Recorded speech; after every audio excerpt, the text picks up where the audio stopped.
Hello दोस्तों, मैं बीनू राजपूत आपके अपने यूट्यूब चैनल पर आपका स्वागत करते हैं।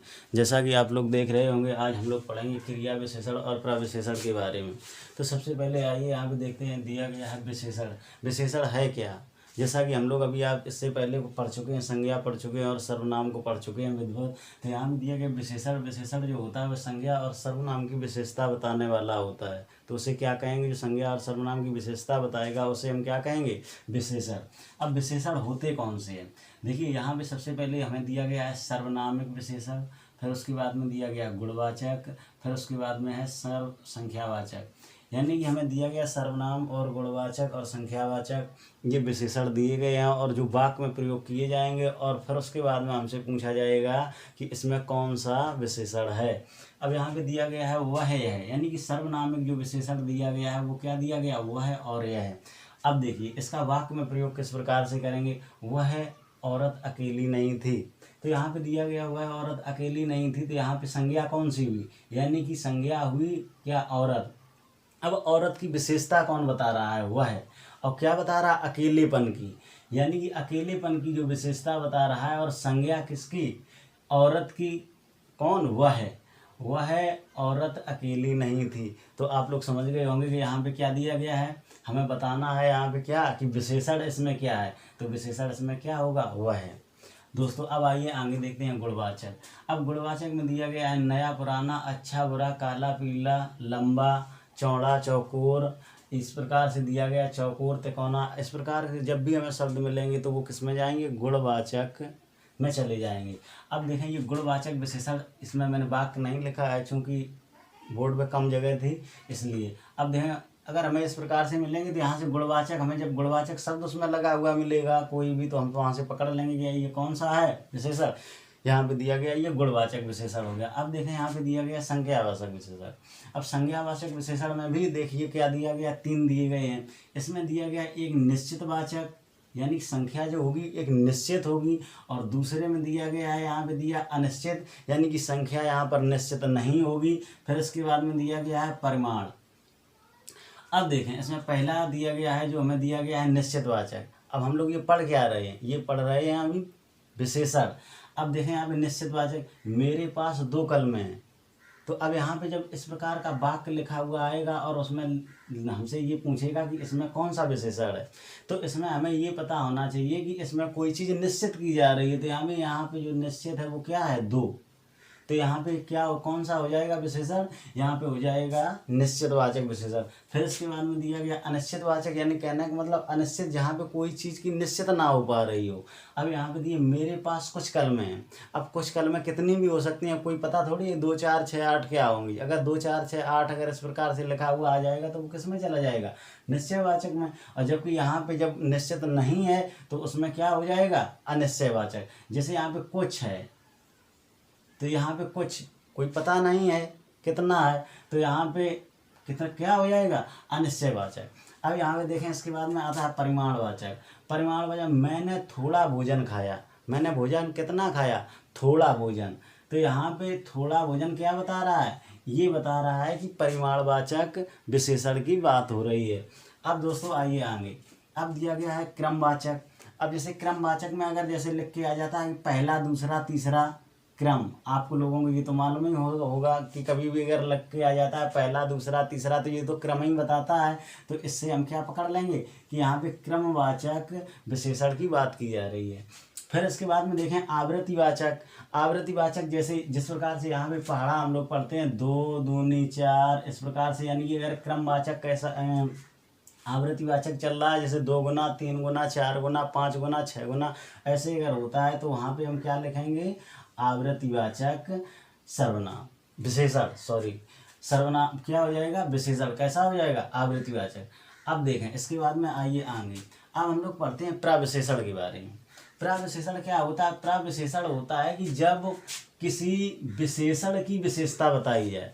जब किसी भी विशेषण की विशेषता बताने वाला शब्द कहलाता है क्या? प्रविशेषण। अब देखते हैं, विशेषणों की विशेषता बताने वाला पद को प्रविशेषण कहते हैं। जैसे कि यहाँ दिया गया, उसने बहुत सुंदर कपड़े पहने थे। उसने बहुत सुंदर कपड़े पहने थे। जबकि यहाँ पे हम क्या लिख सकते हैं? उसने यहाँ पे हम लिख सकते हैं, यहाँ देख लीजिए, यहाँ पे लिख सकते हैं हम, यहाँ पे क्या लिख सकते हैं, उसने सुंदर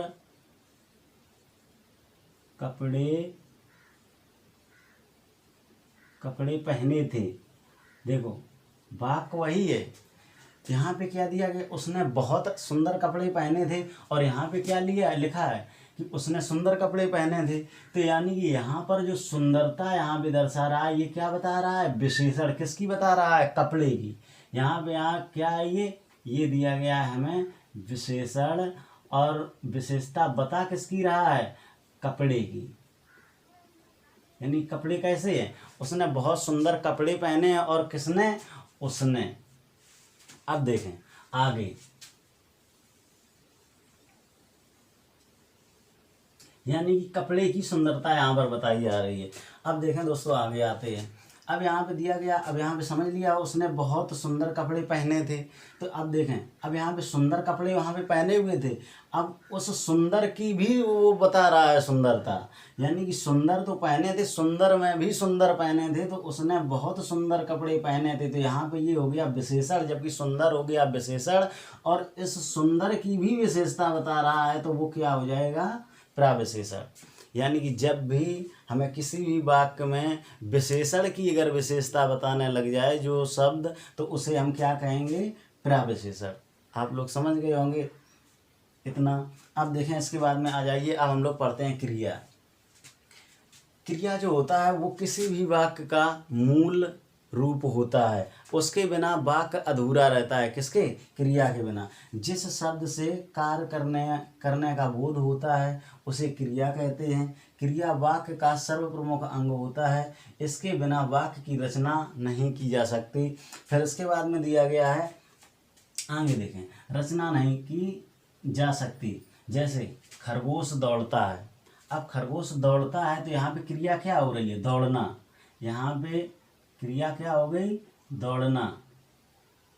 क्रिया क्या कर रहा, वो खरगोश क्या कर रहा है, दौड़ रहा है। यानी क्रिया क्या हो रही है, दौड़ना की क्रिया हो रही है। जैसे श्याम घर जाता है, तो यहाँ पे क्रिया क्या हो रही है, जाना। यानी कि वो क्या है, जा रहा है, तो यहाँ पे क्रिया क्या कहलाएगी, जाना। अब देखें आगे, अब यहाँ देखें कभी कभी, यहाँ दिया गया कभी कभी वाक्य में क्रिया अप्रत्यक्ष रूप से मौजूद होती है। जैसे बहुत अच्छा, कुछ भी मैंने काम को देखा करते हुए और वो सुंदर, उसका अच्छे से काम निपट गया, तो हमने उसे कह दिया बहुत अच्छा। अब यहाँ पर किसी क्रिया का होना अप्रत्यक्ष मौजूद है।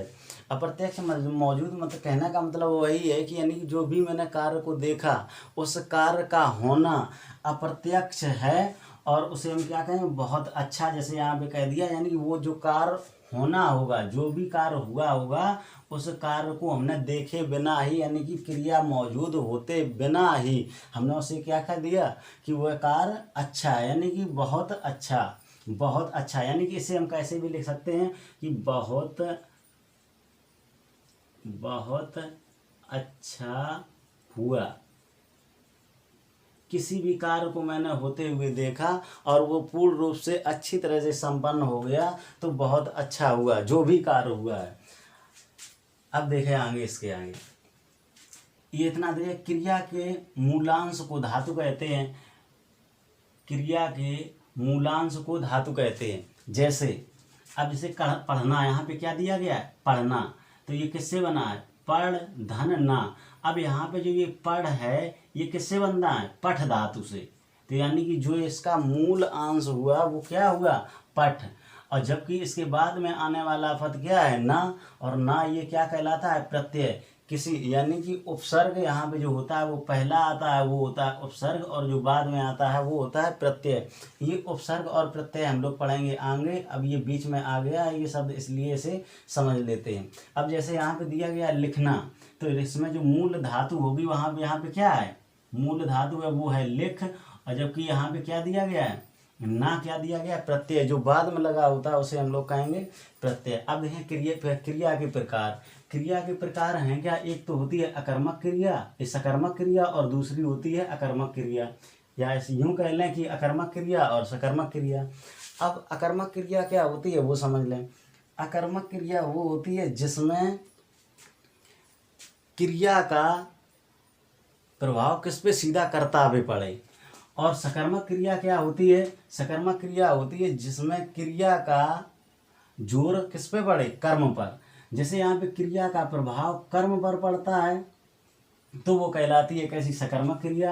और अकर्मक क्रिया कहलाती है क्रिया का प्रभाव सीधा कर्ता पर पड़ता है। जो भी करने वाला होता है उस पर अगर सीधा प्रभाव पड़ता है क्रिया का तो वो क्या कहलाएगी, अकर्मक क्रिया। और जबकि क्रिया का प्रभाव कर्म पर अगर पड़ता है, क्रिया का प्रभाव अगर कर्म पर पड़ता है तो वो कहलाएगी सकर्मक क्रिया। जैसे मैं स्कूल जाता हूँ, मैं स्कूल जाता हूँ, यहाँ पे देखिए कर्ता क्या है, यहाँ पे कर्ता कौन है, मैं।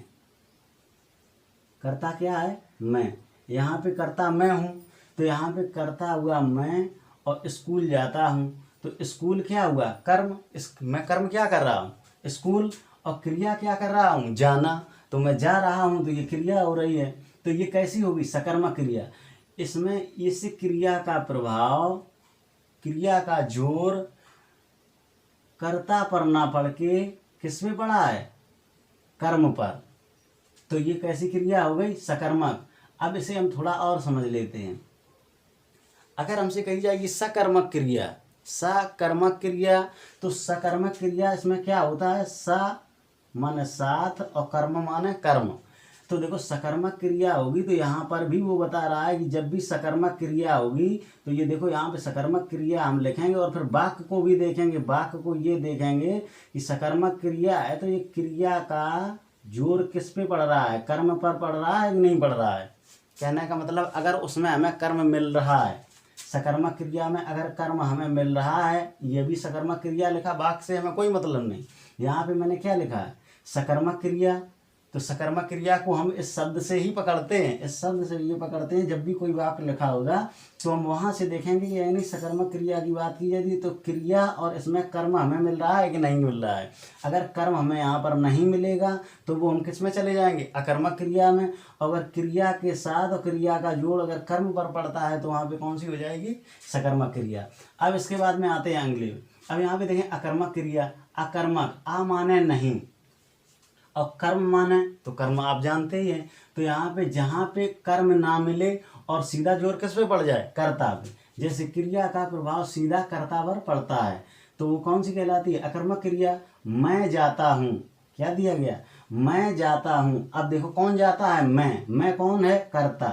अब जाता कौन सा है, क्रिया। जाता क्या हुई, क्रिया। अब देखो यहाँ पे जाता है, अब जाता जब क्रिया हो गई और मैं हो गया कर्ता तो मैं जाता हूँ।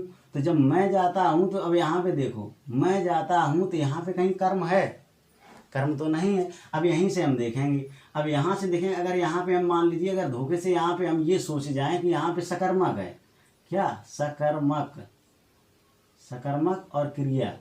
अगर मैंने यहाँ से सकर्मक क्रिया यहाँ से रख लिया, अब यहाँ से हमें ये भी तो यहाँ देखना पड़ेगा कि यानी कि क्रिया जो है और उसमें कर्म है, क्या इस वाक्य में कर्म है। इस वाक्य में जब कर्म नहीं है तो इसे यहाँ से हटाएंगे, ये यहाँ से क्या करेंगे, सकर्मक को हटाएंगे और यहाँ से फिर हम क्या देखेंगे, अकर्मक। अकर्मक यानी कि क्रिया है और यहाँ पे कर्म नहीं है तो यानी इसके मतलब क्या हुआ कि ये वाक्य जो हुआ वो क्या हुआ, अकर्मक क्रिया का। तो दोस्तों इतना समझ गए होंगे हम लोग। अब जैसे यहाँ पे एक वाक्य दिया गया, श्याम घर जाता है। अब देखिए श्याम घर जा रहा है, अब श्याम क्या हुआ, कर्ता। श्याम क्या हुआ, कर्ता, श्याम हुआ कर्ता। अब श्याम घर जाता है यानी कि उसका कर्म क्या है, घर जाना। उसका कर्म क्या है, घर जाना। और जाता, घर, उसका कर्म क्या है, घर। और ये जाता है तो ये जाता क्या हुआ, जाना, क्रिया। अब देखो अब यहाँ पे हम यहाँ पे लिखेंगे सकर्मक, सकर्मक क्रिया, क्रिया। अब यहाँ से हम देखेंगे सकर्मक क्रिया, हमसे पूछेगा सकर्मक क्रिया है ये या अकर्मक क्रिया है, सकर्मक है या अकर्मक। अब देखो इसमें मैंने लिखा सकर्मक। अब क्रिया है, क्रिया का जोड़, जोर किस पर पड़ रहा है, कर्म। क्या इसमें कर्म है, तो देखिए कि श्याम घर जाता है, तो यहाँ पे कर्म है ना, तो ये कैसी हो गई, सकर्मक क्रिया। अब वही चीज़ यहाँ पे देखेंगे, यहाँ पे जैसे मैंने यहाँ लिखा अकर्मक, आ माने नहीं, कर्मक, कर्मक क्रिया, अकर्मक क्रिया, क्रिया यानी क्रिया आ माने नहीं और सा माने साथ में, साथ में अगर है क्रिया कर्म तो वो कैसी हो जाएगी, सकर्मक। अब देखें आ माने नहीं, कर्म माने यानी अकर्मक क्रिया। अगर यहाँ पे कर्म मौजूद नहीं है और उसका जोर सीधा किस पे पड़ रहा है, कर्ता पर, तो यहाँ पे देखें, अब यहाँ से हम लोग देखेंगे कि यहाँ पे दिया गया क्रिया, क्रिया हमें क्या दिया है, खाता, यानी कि खाना क्रिया हो गई। अब देखें, अब उसका जोर किस पे पड़ रहा है, सीधा, कर्म तो है नहीं इसमें। अब यहाँ पे जब जोर सीधा पड़ रहा है किस पे, कर्ता पर, तो यानी कि कर्म है ही नहीं इसमें, तो ये कैसी हो गई, अकर्मक क्रिया। दोस्तों आशा करता हूँ कि आपको ये वीडियो पूरा समझ में आ गया होगा।